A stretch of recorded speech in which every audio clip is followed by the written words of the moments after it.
Good morning, Conversation 2 students. It is a beautiful fall day. It is Monday, September 14th.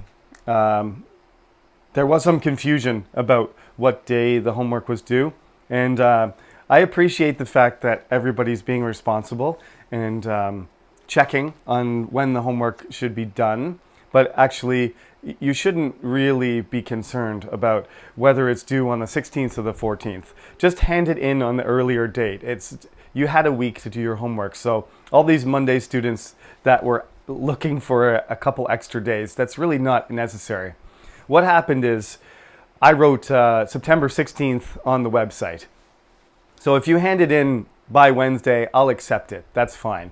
But honestly, the reason that this is happening is because there are two classes on Monday and one on Tuesday. So let's just make this simple, okay? When I give you an assignment, your assignment is due the day that you have class. So when I give you the assignment today, which is about fashion, you need to hand that in by next Monday, which is the 21st. If your conversation class is on Tuesday, then you should hand your assignment in by next Tuesday, which would be the 22nd. It's very simple. So just stick to that, okay? Now, if there's other things that are due, like our presentations or our midterms, those things are going to be different. But from now on, for the next 4 weeks, every week you're going to have one assignment on a different topic, and that assignment will be due on the day you have class. So I will not make a mistake with the date on the website again, but that's how it's going to work. So just follow that pattern and you can't go wrong. Now, this is a recorded lecture this week, which is for all 3 classes, but next week we are going to do a Zoom lecture in which you will have to log on at your specific class time. So like I said, there are 2 classes on Monday, so we will have a Zoom lecture Monday morning and one Monday afternoon. Excuse me. And then we will have another, I was just adjusting the camera a little bit there. We will have a Tuesday lecture as well. That one is at Tuesday afternoon, I believe. Let me make sure I'm not making a mistake there. Yes, it's Tuesday at noon. So I will be sending out the information, the ID number and the password through the CNU system to you by email and also by message. So hopefully at least one of those pieces of information is correct. Your email address should be uploaded with your profile, with your login, and so should your phone number. If it's not the right email address, then you have to change it. Okay, so today we're going to talk about being fashionable. We're not talking about... We are talking about fashion, which is the idea of creation of appearance of clothing on people. But specifically, we want to talk about how people look. This is a very descriptive chapter. So the grammar the grammar lesson that is in this chapter is related to that structure of describing how you feel about the way something looks. So on page 17, it says, for example, teenagers want to look good, but they don't always have a lot of money to spend. This is very true. They like wearing the same clothes as their friends. They hate to feel different or uncool. They don't like to wear the same styles as their parents. They usually prefer wearing casual clothes like jeans and t-shirts. They want to wear trendy clothes. Right. And I was like that. I would say that I have very little fashion sense. So even though I knew I didn't want to dress like my parents or my grandparents especially, I didn't really know what I wanted to wear. Just I saw what other students wore, and I wanted something like that. So there was various things that I tried to follow, and that whatever was trendy at the time. In my case, I was young in the 90s, so there was rapper style baggy clothes and hoodies started coming out, and hoodies are still popular now. A lot of people were wearing corduroy pants when I was in high school, which is funny because I don't see them around very much anymore. So things go through phases and trends, and teenagers are often sensitive to them. I find Chungnam students, no matter if they're from Korea or international students, to be very fashionable. So you're probably doing much better than me. Now, I've intentionally worn this T-shirt, even though it's not very professor-like, because it is a perfect example of my lack of fashion sense, but also of a certain type of fashion, which is, this is a retro T-shirt. So most students look at this, or Korean people look at this, especially young people. My son looked at it and he said it looked like Darth Vader, and I said no. And he said, well, is it Iron Man? And I said, no, it's not. It's Voltron. And Voltron is an old cartoon from, I don't even know if it's even in the 80s. It might be late 70s, early 1980s, I think. And it was like, you know, a team of people, and they had cat robots that assembled into this giant robot that fought bad guys across the universe. Sort of like Mighty Morphin Power Rangers, if you know what that is. So this is a shirt that when you walk around with it, only people who are 40 years old have this kind of thing. And if a young person has it, it's because their father or their mother has bought a T-shirt for them. So this is what you call retro style. And you may be familiar with retro K-pop. Retro K-pop means listening to those K-pop bands from the late 80s and 90s. I don't know very many of them, but Shinhwa or HOT or GOD. And now some of the K-pop singers are doing retro style songs because they have a different sound. And likewise, you know, retro style clothing has a different look, right? Sometimes a different material too. Okay, so if you want to follow this grammar pattern, what you need to do is like take a verb and then add another verb, an ing, as if you were doing the present continuous, and then put an adjective or noun at the end. That's the pattern. So want to look, or like wearing, right? These are the patterns that are repeating in the paragraph. And you can say that you can use the ing form, or you can use the infinitive form. So want to look or like wearing. Those are the ing versus the infinitive form. Okay, the table is there. If you're using want, though, you can't use the ing form. That's not allowed. And so you can only follow the pattern verb plus infinitive plus adjective / noun. Okay? If you want to look at, you know, a typical grammar sort of lesson, which I don't normally do in this class, but since this is online, I draw people's attention to it because I can't really use this board is kind of far away and it's too small to give too many examples. But in the back of the textbook on page 131, there is a table that gives you, you know, a table that organizes the pattern for you. So you got subject, verb, infinitive, adjective, noun, right? Or subject, verb, ing, adjective, noun. And it's all organized there, and it gives you examples. That's page 131.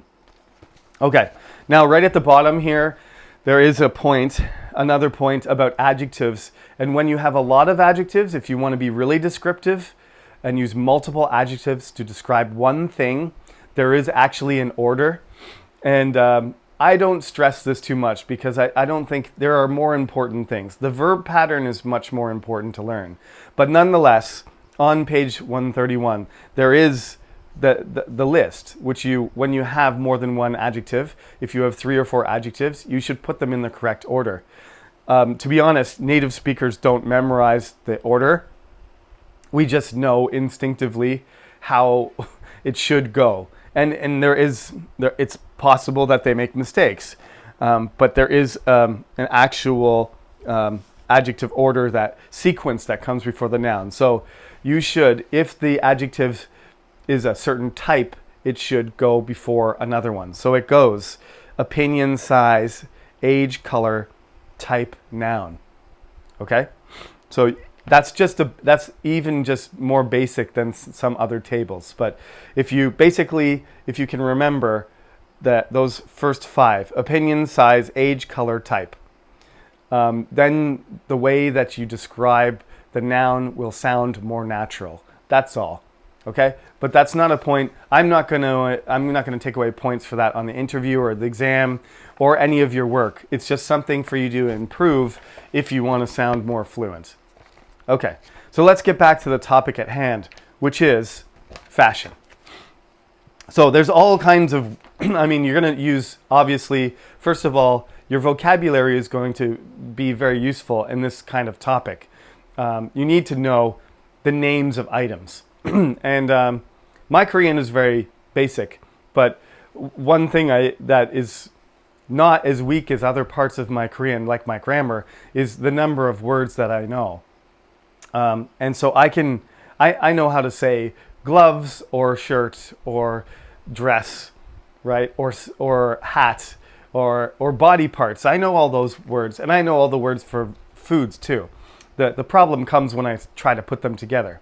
So this probably is not an issue for you either.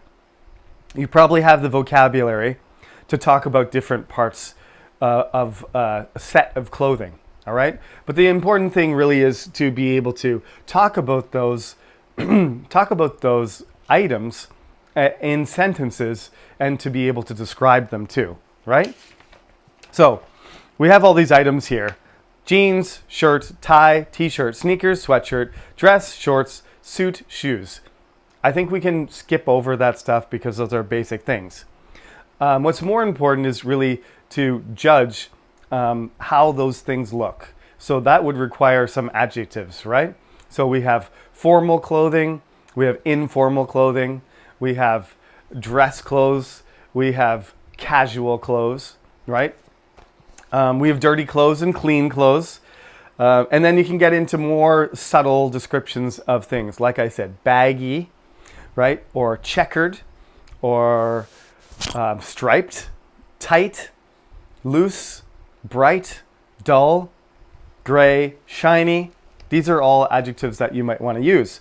Those are all kind of descriptions of what they look like, its appearance. And then, as I said, you might want to discuss material. So cotton, polyester, leather. These are all materials. Silk. You might have something made of silk. I said corduroy earlier. It's a certain type of material as well. Satin. Those are, some of these things are quite expensive, and maybe we don't wear them. But these are the materials that we use to make clothing. Now we have a lot of, accessories that go along with our clothing too. In the past, having a watch became a very trendy thing because a watch was a very expensive thing that if you had it, it made people realize that you were of a different class, right? Watches became extremely popular in several hundred years ago as sort of a marker of somebody who was more educated, more successful, and wealthier. And we do the same thing now. Watches are less functional because we have smartphones, and most people have a smartphone, so it's not really a sign of your superiority if you say I have an iPhone 11 or I have a Galaxy, the brand new Galaxy, folding phone or whatever, because a lot of people who the average person may have access to that kind of thing. So. There are things that we call luxuries, and there are luxury clothes. Sometimes that has to do with the material. Sometimes that has to do with the design or the reputation. I'm not a person who is into clothing at all, but there are famous brands. The one that I keep hearing, I have heard recently, but less so since the coronavirus came around. But last year, Louis Vuitton, Versace, Chanel, those are the perennial popular brands that people look to as symbols of status. But there's also, certain brands that are super expensive and rare, and then when they appear, everybody thinks, oh, well, that's the real sign of an upper class person. So last year it was Hermes, and we just call it Hermes. I never heard of this company until recently, and most of these companies I didn't really know of when I was a student, but you may.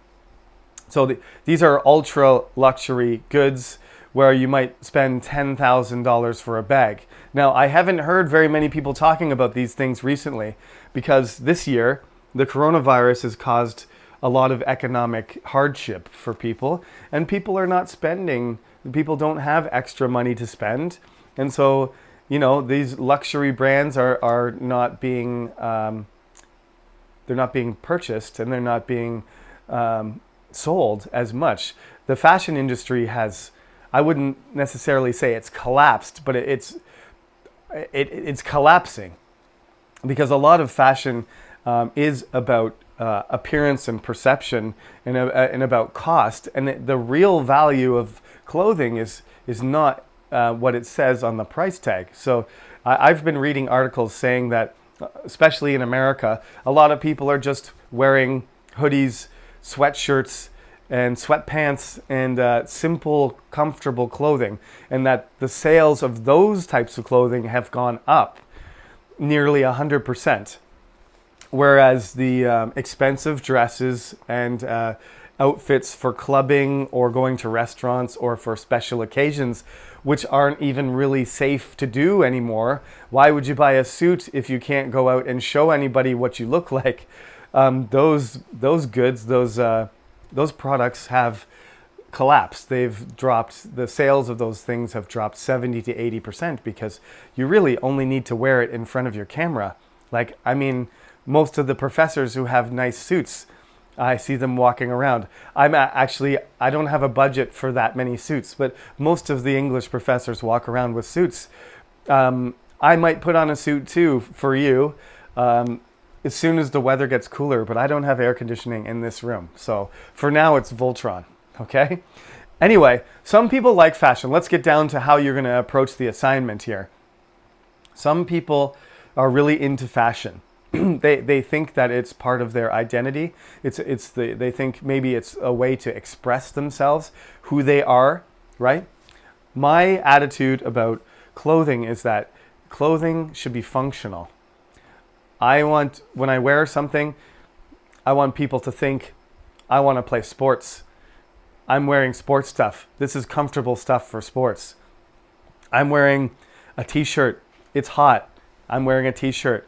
This is a Voltron shirt. I'm trying to teach people about different generations of fashion. This is retro fashion, so I'm showing this. If I want to impress somebody, I'll dress up in a suit and I'll take it seriously. And I promise I will do that. One of these lectures, I'll put on my suit, but it's still too hot for that, honestly. So people take it very seriously, and people, most of my clothes, some people don't. Some people take really good care of their clothing. And actually, I care about my clothing, even though I don't care what it looks like. I keep my clothing as long as I can, and I repair it, and I keep it going. Some people really always want new stuff. They want to feel fresh. They want to replace their clothing and get new stuff, so people will notice them, and they like it when people compliment them. It's always nice, for me too, even though I'm not a fashionable person.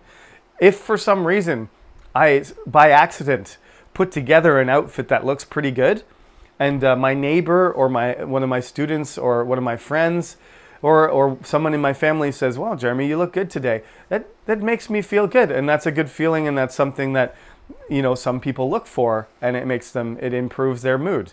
It always helps in the morning if somebody says, "You look good today," and you're well dressed, or you look handsome, or you look sharp, or something, or "Do you have an interview today?" And no, this is just me. Okay, so all these things go into discussing about fashion. So when you do the assignment this week, as will always be the case, I'm going to sort of ask you an open-ended question.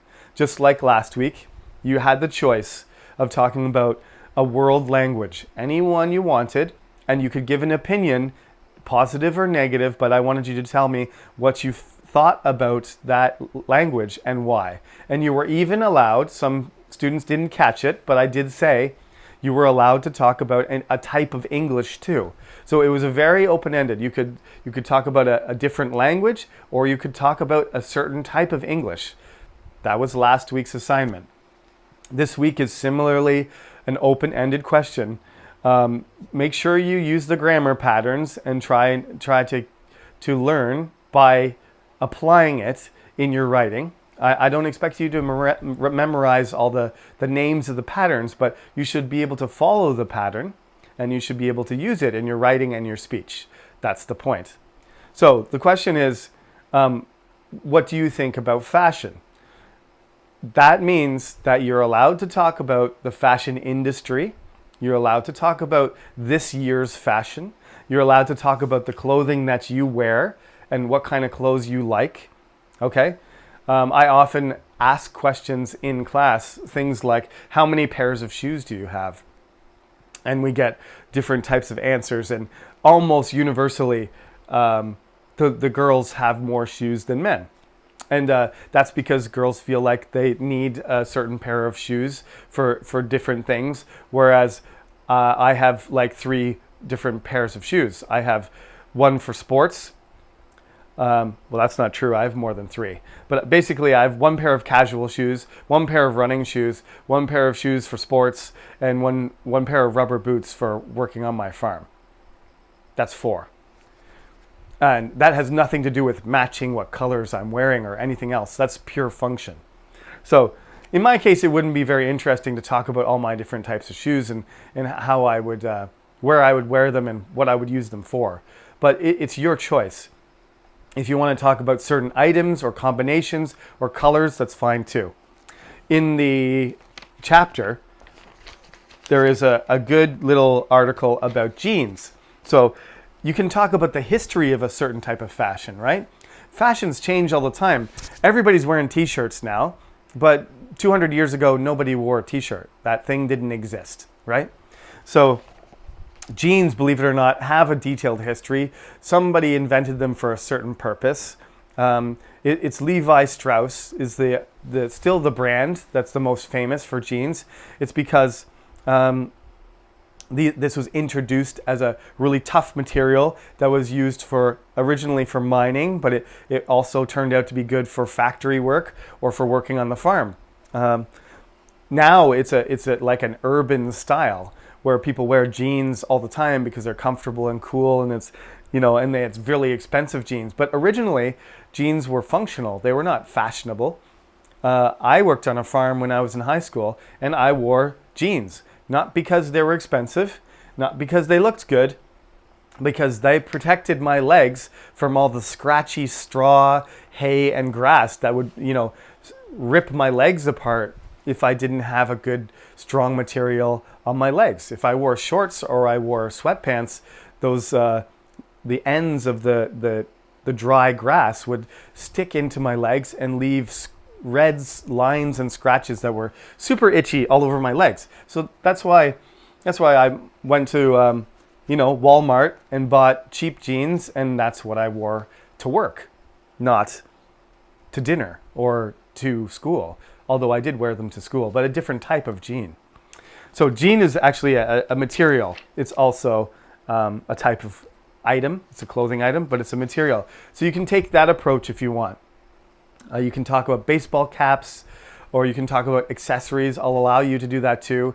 We're talking about fashion here, which includes accessories. So if you want to talk about sunglasses, or you want to talk about wristwatches, or you want to talk about jewelry, that all of those topics are fine. I like to have a lot of variety because I don't want to read 60 assignments that are written about the history of blue jeans. So the question simply is, what do you think about fashion? Even if you don't care and you dislike fashion, you can go after fashion in a negative way. The fashion industry is very, very bad for the environment, first of all. The amount of water that is used to make a single t-shirt or a pair of pants or a sweater, you wouldn't believe it, how much water. We make billions of items of clothes, and if you just take, let's just say, I can't remember the exact amount, but you take 20 liters of water to make one item of clothes. That doesn't seem like a lot of water necessarily because you flush your toilet a couple times and that amount of water is gone. But when you make 5 billion or 10 billion items times 20, you're talking about hundreds of billions of liters of water just to make our clothes. And that's, I mean, when that water goes through factories and stuff, it doesn't come out there and people drink it. It's not good for anything. It needs to be cleaned and all this. So there's a huge amount of energy and water that is required to make our clothing. So if you have a lot of extra clothes, you're really doing a huge amount of damage to the environment. I'm sorry to say. I know you all love your clothing if that's something that you love, but you should really not have 100 t-shirts when you only need 10, because you're really consuming energy and water that could be used for other things, like keeping the earth alive and reducing pollution and perhaps giving drinkable water and energy to people in other places that are less developed. That's something you can talk about too. Okay, so you choose your focus and then you explain what you think about that aspect of fashion. Right down to items, from items to history to negative effects of the fashion industry. You know, there's also, if you want to go negative to, we make very expensive clothing, but we make them in countries where the labor cost is low. So sometimes, you know, you buy, for example, a classic example is like a Nike or an Adidas shoe, which costs you $150, but the person who makes the shoe gets paid 10 cents an hour, or we're talking in Korean money, we're talking like baegwon an hour, and you pay 15만 won for the shoe. Who's making all the money and who is suffering to produce these items for our benefit? And who's benefiting, getting all the profit and all the money and getting to show off their shoes? It's really unfair. There's a lot of products like that in other, don't get me wrong, food is a problem too. There's all kinds of exploitation of people in different industries, but the fashion industry is well known for that. We have very expensive clothes, and the labor that is used for it is often basically the people are paid so little they can barely survive. It's almost like slavery. So you can take a personal view, you can take a positive view, you can take a negative view. You can look at it from the big picture. You can look at it in terms of economics, right? You can look at it in terms of social effects. You can look at it, as they do in the book a little bit, talk about the difference between generations, you know, how you dress versus your parents or your grandparents. Or you can talk about, you know, a type of fashion that you like from another country. You know, decade, but you can look at these videos on YouTube where you see sort of decade by decade, and I always show this in class. So perhaps this is actually, now that it occurs to me, the best way to do this is I'll link a YouTube video for you to watch below this one that's related to, you know, somebody recreating the fashions of America decade by decade, something like that. They're kind of fun to look at. They're not perfectly accurate or anything, but they give you a pretty good sense of how different people have looked, you know, over the years. You don't notice it year to year, but then you look back, like, this is the best thing to do. Dig up a picture of your parents taking a picture of you when you're 10 years old. As you get older, the distance will get farther, like me. I'm 40. You look at a picture of Jeremy when he's 10, and the haircut and the clothes, the colors and the background, everything is completely different. It's amazing. So that's one way you can tell that fashion is constantly changing. So you take your perspective, you explain it, describe it as well as you can. Give me half a page like you are doing for this week and hand it in next week. Again, next week, no video lecture. You'll be getting a message and an email in the next couple days with the Zoom information for our live lecture, which should be fun. Okay? So make sure you do your homework by next week's class. Okay? No matter the dates, although they are 21st and 22nd. And I will see you on Zoom, not in person, but face-to-face through the screen next week. Thank you for listening and have a great day.